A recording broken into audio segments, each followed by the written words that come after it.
Nos encontramos en Lisboa, en el Instituto de Educación de la Universidad de Lisboa, y estamos con Lucília Salgado, que ha sido durante muchos años promotora y directora de los estudios de animación socioeducativa en el Instituto Politécnico de Coimbra.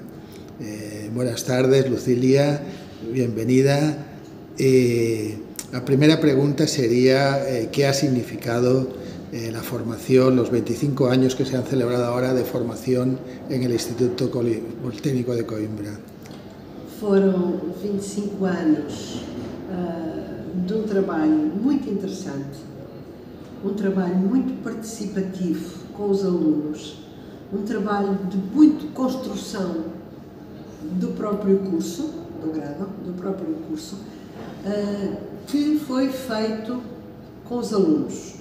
Não fui eu que propus o curso ao Ministério, foram os colegas meus, mas quando eu cheguei disseram que tinha que ser eu. Era a única pessoa que tinha práticas de animação. Eu posso contar projetos em que participei até essa altura.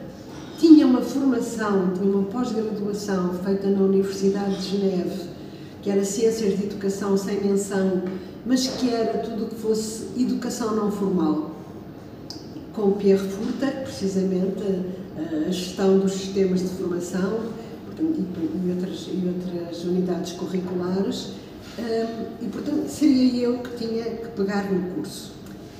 Para mim era muito complicado, porque eu dizia, como é possível formar animadoras numa instituição de ensino superior, formal, quando o que eu lhes vou dizer é a importância do não formal, o estudar o não formal, o que se passa no não formal, e era muito difícil, era muito complicado.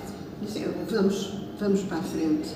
E começámos com eles, até à altura, 3 anos a seguir, foram fazer estágios. Entretanto, entraram outros professores de animação sociocultural, mesmo, 2 animadores socioculturais, que ajudaram, e foi um trabalho muito de construção. E os estágios foram para nós muito importantes, porque eles iam fazer estágios para instituições que não tinham animadores socioculturais, socioeducativos. Portanto, era difícil. E, portanto, foi toda esta construção com os alunos, o que vai, o que não vai, etc., que foi importante. Portanto, isso foi um aspecto que foi importante. Depois, 25 anos, hoje, na festa dos 25 anos da licenciatura, foi possível ver muitos profissionais reconhecidos no mercado atualmente que se formaram lá na escola e que foi possível eles dizerem o que tinha significado o curso para eles e o que tinham aprendido. E foi muito interessante. Houve depois algumas reestruturações do curso, etc. Mas ainda hoje o curso continua a ser o que tem mais procura no país. Nós temos 2, o diurno e o pós-laboral para trabalhadores, e continua a ser o curso que tem mais procura, porque eu digo que se sente o entusiasmo das pessoas pela animação. Portanto, não é um estudo só formal, os exames, etc. Também é muito, pronto. Mas é mais do que isso. E eu acho que isso que é importante. Lucília, imagino que, bueno, y sé que estás metida en muchos proyectos y también proyectos que has trabajado con tus alumnos. Entonces, ¿podrías hablarnos de esos proyectos también para tener una visión de los proyectos que se están trabajando en Portugal, en animación sociocultural? Sí. Vou falar de 2 bem diferentes. Um é um projeto com, digamos, a alfabetização de adultos originários da Guiné, num concelho de Lisboa que é o mais rico, financeiro, mais rico que o concelho de Oeiras, mas tinha uma região bidonville, não sei dizer bem, barracas de casas de lata, bairro de lata, e que foram agora transformados em prédios. mas a população é a mesma desse bairro.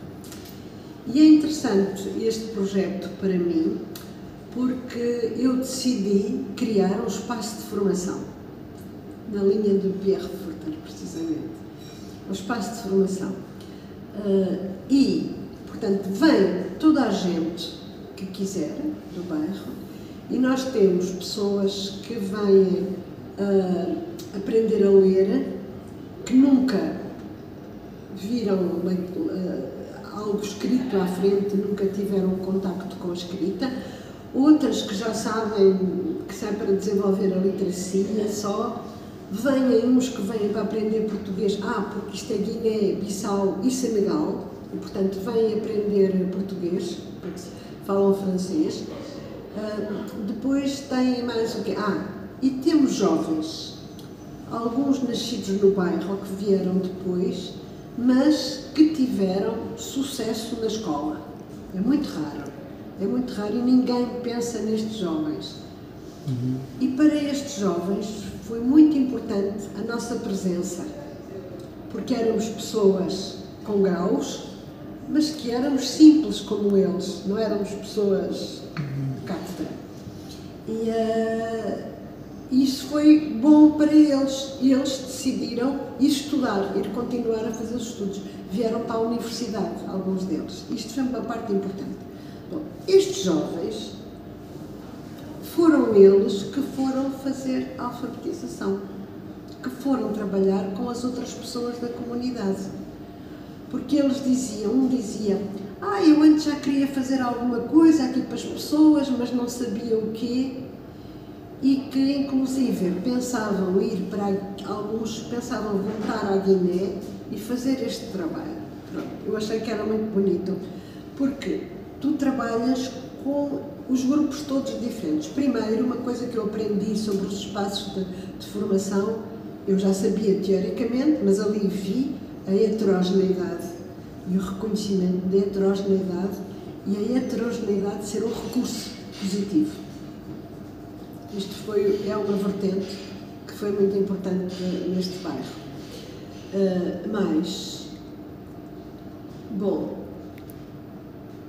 Depois esse projeto foi assim. Depois a municipalidade não quis continuar a financiar. Ainda estamos pensando que talvez continue e ficou assim.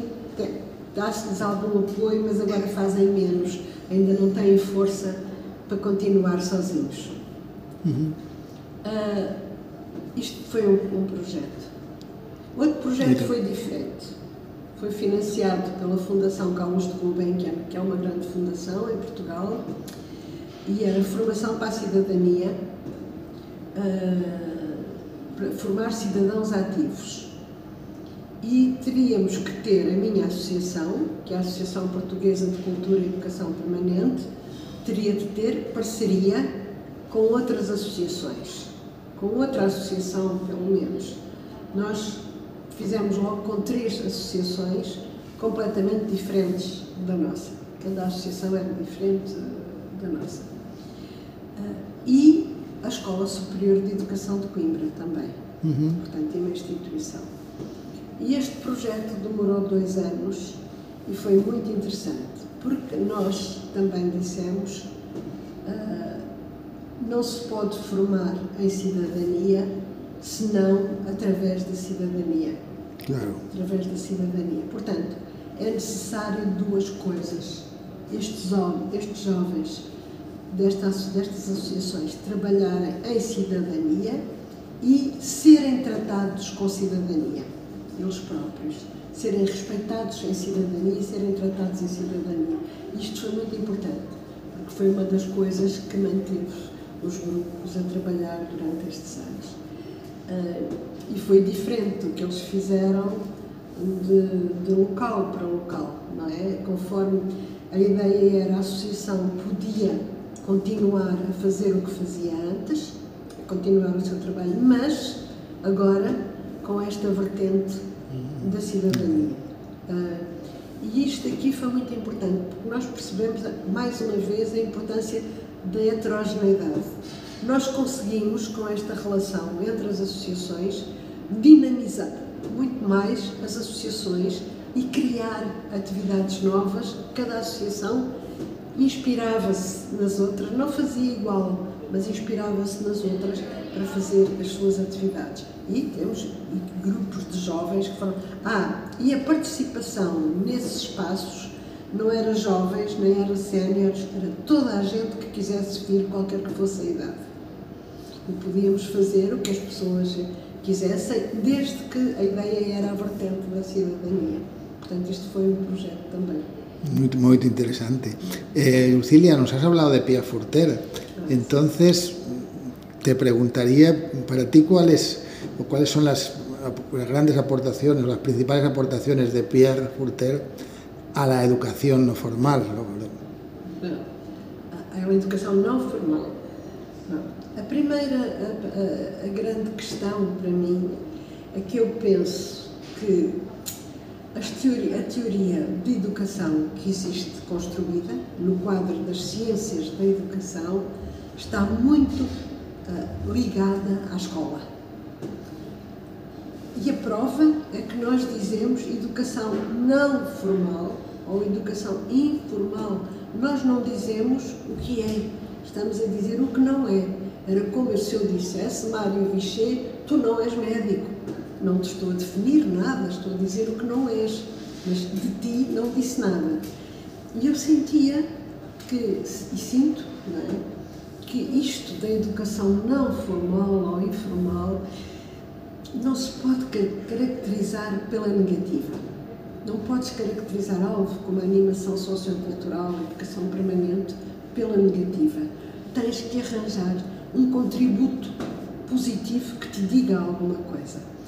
A ideia de Pierre Furter começou a refletir este assunto em 1972.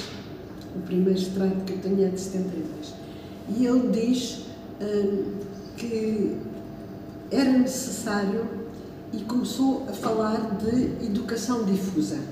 Portanto, toda a educação que existe no cotidiano, todas as práticas educativas são educativas e são difusas, mas é melhor dizer educação difusa do que dizer não formal ou informal. Educação difusa, estamos já a dizer alguma coisa. E, precisamente, ele diz, não atuamos na escola, não atuamos, ou até atuamos, aqui parênteses, eu aqui há muitos anos escrevi um artigo que era tornar a escola um espaço de formação. Era um bocado, mas como é que se transforma? Eu trabalhei muito sobre a escola e o meu doutoramento foi sobre a escola, mas com esta perspectiva já da animação sociocultural. Eu dizia, como é que é possível tornar o espaço escolar um espaço de formação? A minha primeira reflexão, deu um artigo há muitos anos. Mas depois não peguei muito nisso e agora reflito que realmente toda a educação deveria ser um espaço de formação na perspectiva de Pierre Furter, que é realmente onde existem aprendizagens diversas e na linha já da educação permanente, onde todos podem aprender o que quiserem ou muito do que lhes sugere a vida, podem aprender em muitas atividades que não são a partida educativas, mas que são outras atividades sociais, etc. Aprende-se com toda a gente, não é preciso ser um professor, não é preciso ter uma cátedra, não é preciso, aprende-se com toda a gente e é isto que ele chama, depois que ele criou outro conceito, que foi o de educogenia. Não foi dele, não sei se foi ele, porque eu agora descobri um artigo de há muitos anos de uma pessoa em Portugal sobre a educogenia, mas ele pegou mais na educogenia como a vertente educativa dos contextos, a componente educativa dos contextos. E, portanto, eu acho que é essa parte da componente educativa dos contextos que nos interessa em Pierre Furter. E repensar as ciências da educação, com os contributos da ciência de educação para este tipo de educação que não é escolar. Criar todo um campo educativo e desenvolver todo o campo educativo que não é escolar, não é? Portanto, é um bocado o contributo de Pierre Furta. E eu, quanto mais leio Pierre Furta, os passos de formação, mais percebo onde é que se pode chegar y o que é que se pode fazer. Bueno, y la última pregunta ya sería, ¿cómo ves en estos momentos la animación sociocultural en Portugal, después no solo de los 25 años de Coimbra, sino un poco de toda la red asociativa, todos los proyectos y de alguna forma la aparición de una profesión que poco a poco se va consolidando? Esta profissão de animação sociocultural, eu prefiro dizer sociocultural porque eu meto o educativo lá dentro, está mal. Já foi muito mais forte, muito mais forte. Quando eu cheguei a Portugal, aos 40 anos, aos 30, 40 anos, havia encontros de animação e animadores socioculturais pelo país inteiro, havia grupos formados, a animação tinha uma força extraordinária. Agora, toda esta perspectiva da animação não tem nenhum apoio em termos políticos dos governantes, nada. Assim como a educação não formal de adultos não existe. A única coisa que existe é a formação para as qualificações para o mercado de trabalho, etc. Esta perspectiva toda educativa que tínhamos não existe e as associações vivem, sobrevivem, vão conseguindo fazer atividades nos seus sítios, mas não existe um movimento de animação sociocultural em Portugal, sobretudo como nós vivemos aqui há uns 30, 40 anos. Más existe la educación en los espacios de formación y existen los espacios que, bueno, estoy de acuerdo contigo en que hay que darle su sentido y su presencia. Pois, com o caos novo. Eu penso que este movimento, que o facto, não sei qual é a causa nem a consequência, mas o facto das forças políticas não reconhecerem a animação sociocultural, não reconhecerem quer dizer, não há financiamentos, não há apoios para nada. E ao longo destes anos todos, isto é espantoso, temos sempre tido alguém no governo que é animador sociocultural. Neste momento é o Presidente da Assembleia da República, o Presidente, sim, da Assembleia da República, que é um animador sociocultural, que era meu amigo, não é? E que andou comigo nestas guerras, nestas lutas da animação sociocultural. Portanto, até seria possível passar a mensagem, não é? Mas não existe esta perspectiva. Todo mundo diz, ninguém nos apoia, ninguém nos dá... Mas não há muito debate neste sentido. E aquilo que não existe no terreno, também este debate e esta perspectiva, é como se fosse tudo, existe a educação formal e depois há umas pequenas coisas que é o não formal, mas não tem força, não se reconhece esta força. Bueno, afortunadamente hay gente como tú, hay grandes universidades y creo que es una llama que no hay que apagar porque lo necesita nuestra sociedad. Neste momento há 6 licenciaturas em animação sociocultural, uma educativa, mas 6 ao todo no país e já houve mais. Mas agora é mais pessoas formadas no terreno.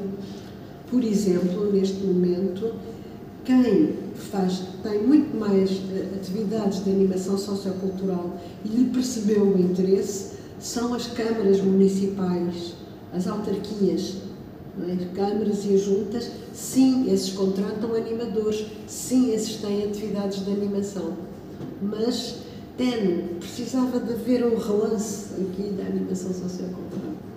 Muy bien, pues esperemos que se produzca.